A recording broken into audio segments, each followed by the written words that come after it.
In continuation with our previous session on division of work and coordination, today we will discuss about the different aspects of coordination. First, let us discuss about coordination. Every organization is characterized by division of work. Under the principle of division of work, different units perform different functions in an organization. However, division of work or specialization is only a means to achieve the organizational goals. The goals of an organization can be achieved only if the activities of various units are synchronized and integrated towards the organizational objectives. This process is called as coordination. The objectives of the lesson are the basic features of coordination, definitions of coordination, facets of coordination, relations between coordination and cooperation, types of coordination, principles of coordination, techniques of coordination, and finally, hindrances to coordination. Coordination seeks to adjust the various parts of the organization in such a way that they make maximum contribution to the output as a whole. It is the orderly arrangement of group effort with the objective of achieving harmony, unity of action, and avoiding conflict. Importance of coordination. The need for coordination arises from the natural tendency of the members of any large group, when left to themselves, drift away in different directions, thus giving rise to conflict. Three causes of such conflict deserve special mention. First, conflict or overlapping in the work of the employees or units of an organization may arise from an ignorance of the other activities. Secondly, there is a tendency among men in charge of particular functions or activities to attach too much importance to their own work and be unmindful of the needs of others and make encroachments on the latter's sphere. The third potent cause of conflict is the greed for power and importance which heads of organizations, especially the more pushing and vigorous ones, have. The importance of coordination has been aptly highlighted by Mooney and Rayleigh in their work Onward Industry. This term, coordination, expresses the principles of organization in toto, nothing less and nothing more. This does not mean that there are no subordinated principles. It simply means that all the others are contained in this one principle of coordination.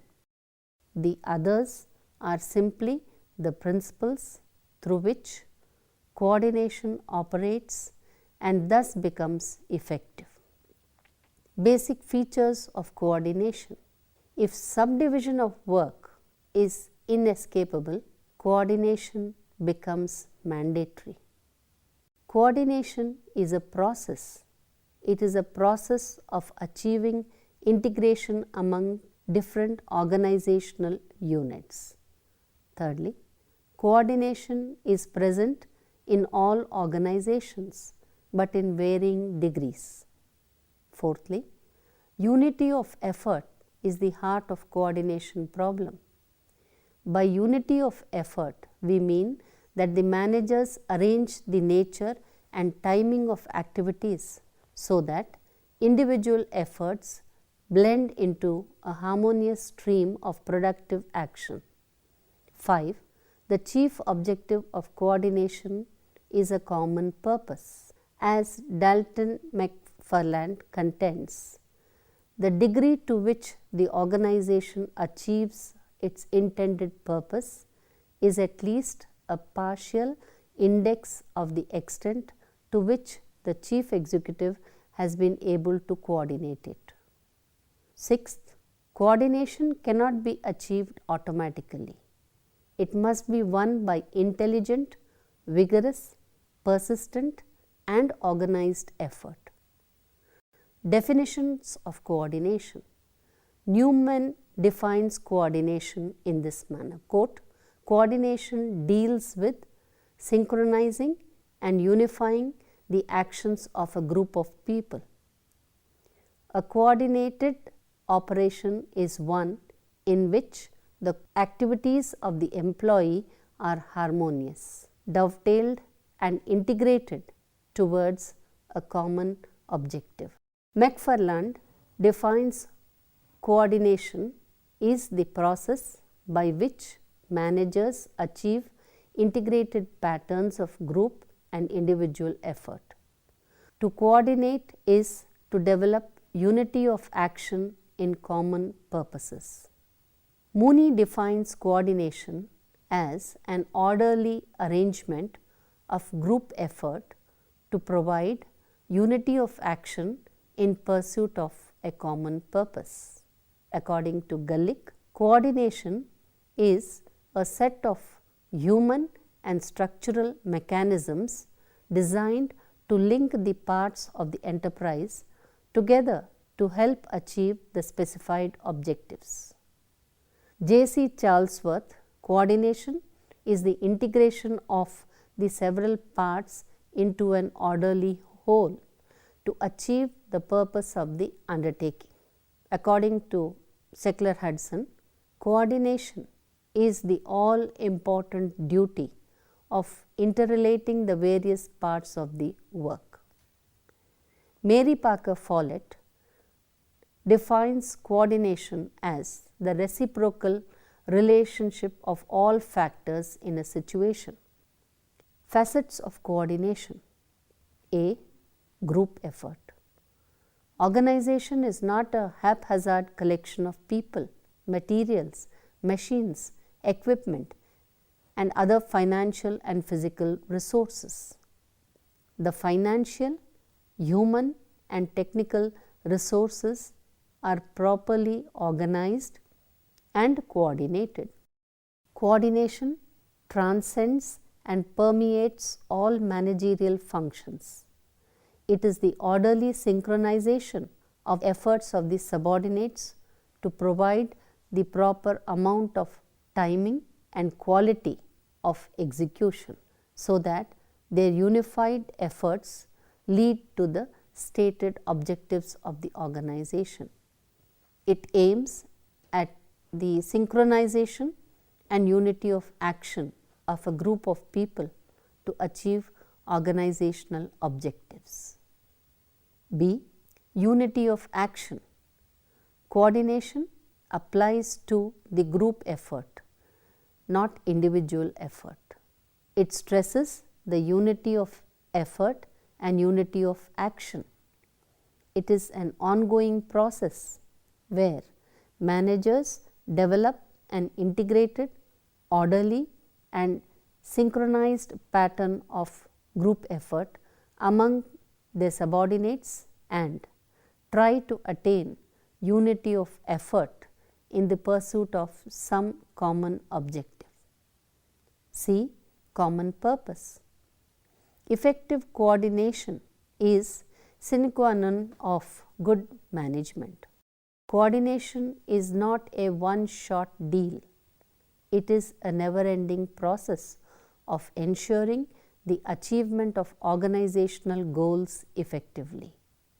When the individuals and groups as well as organizations are integrated, the incongruency between personal goals and organizational objectives gets resolved automatically.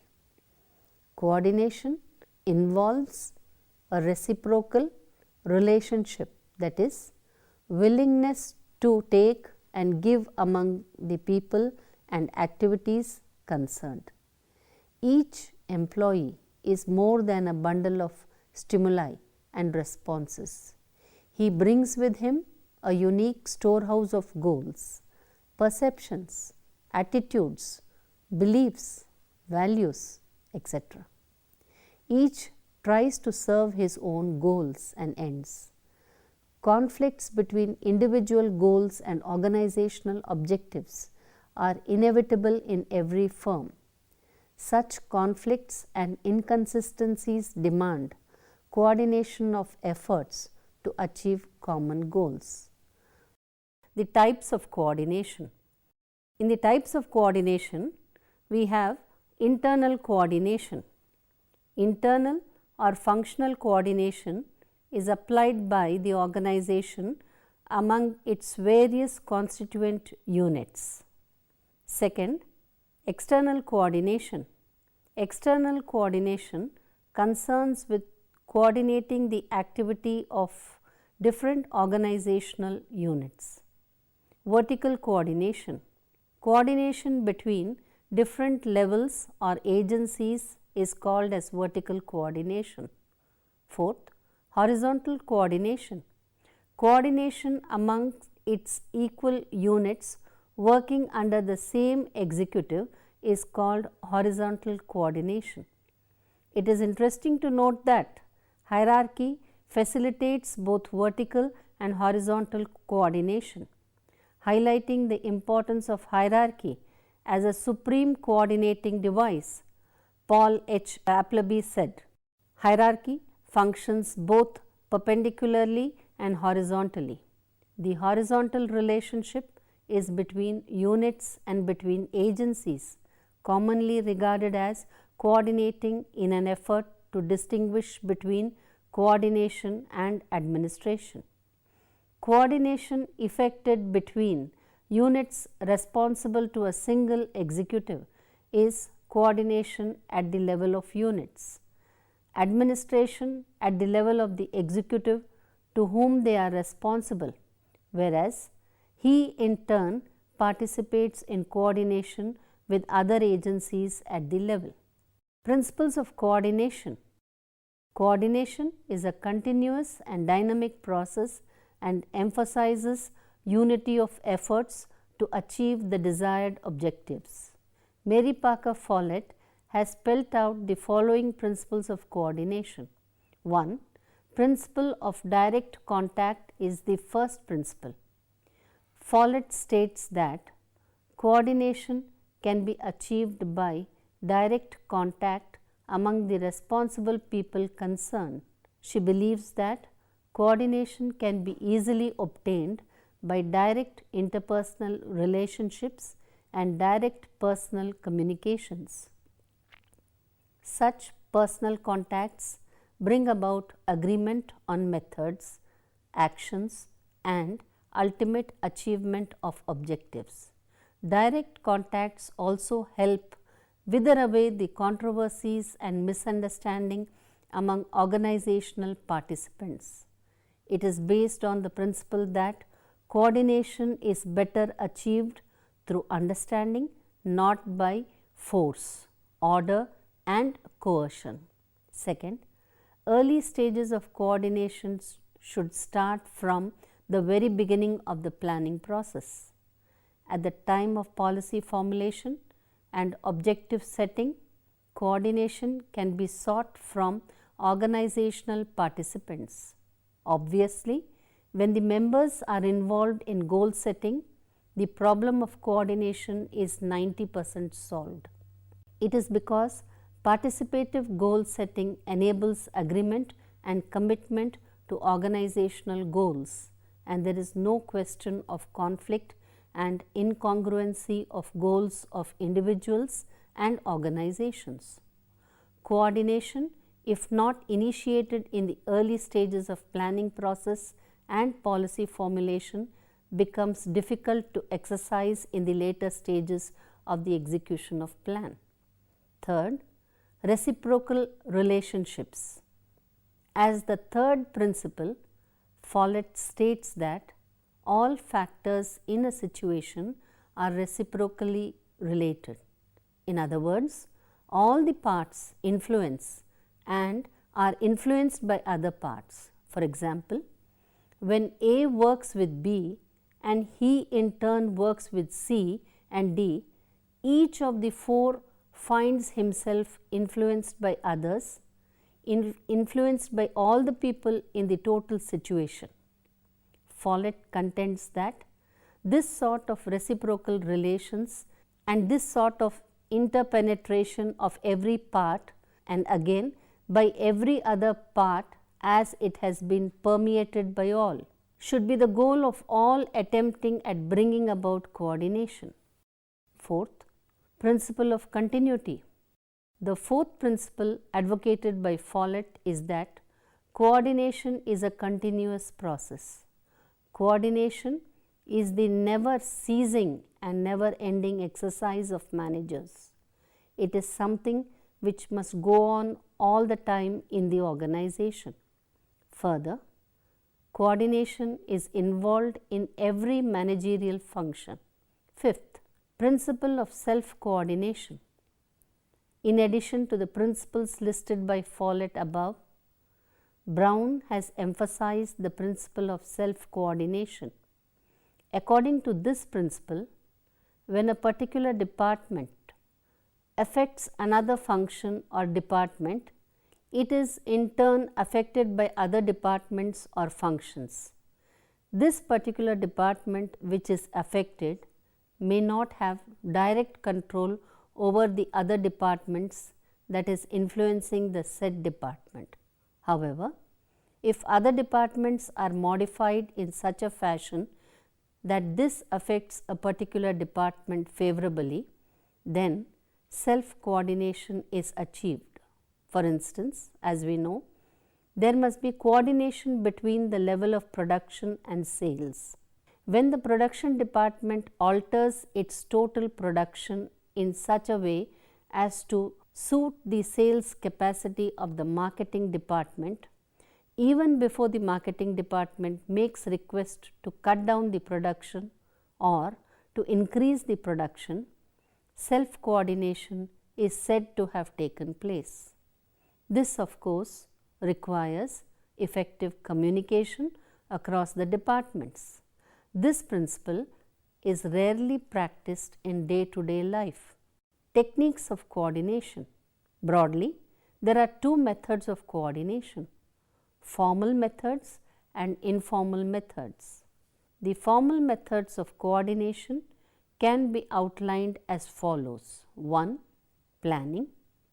Planning involves the maximum utilization of available resources in men, money and material with a view to achieving the planned targets and goals within the limited period.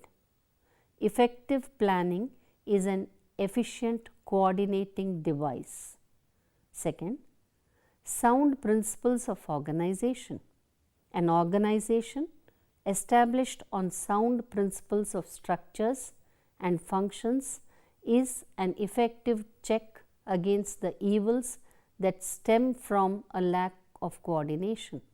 An organization characterized by clear lines of authority, adequate powers, well understood allocation of functions, absence of overlapping and duplication of efforts and proper delegation of words in itself reduces the necessities of coordination. Third, orders and instructions. The heads of various organizations issue orders and instructions from time to time and maintain coordination in their setup. Fourth, meetings and conferences. Interdepartmental meetings and conferences are other methods of coordination.